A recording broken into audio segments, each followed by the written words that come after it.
Quelques commentaires sur le livre d'Edmund Burke, Réflexions sur la Révolution en France. Edmund Burke était un auteur et un homme politique anglais. C'était un partisan du régime de son pays, c'est-à-dire une monarchie parlementaire. C'était un partisan des libertés individuelles. Et pourtant, dès le début de la Révolution française, il est devenu un adversaire de cette révolution. Pourquoi? Avant tout, le plus probable, c'est quand même qu'il a été choqué par les effusions de sang.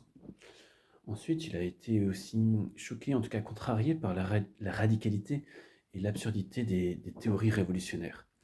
Notamment, il parle beaucoup du projet de débarquement de l'abbaye Sieyès, le fameux auteur révolutionnaire qui a écrit le- la brochure Qu'est-ce que le tiers-État?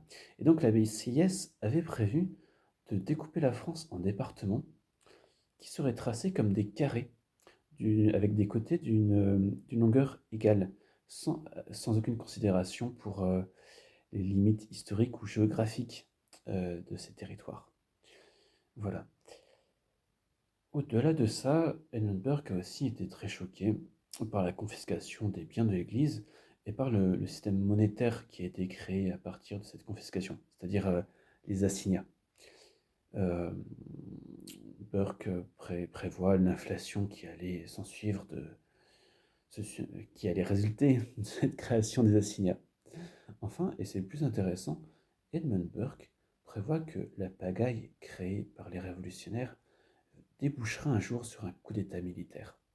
Et c'est ce qui arrivera avec Napoléon en 1809. Voilà.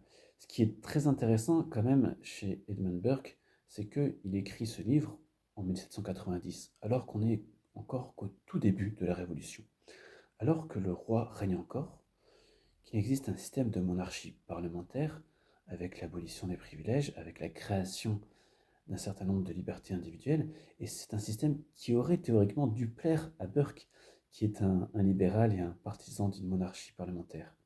Mais dès le début, Burke a compris qu'il y avait un mauvais esprit dans cette révolution et qu'elle n'allait pas aboutir au même système que celui qui existait au Royaume-Uni.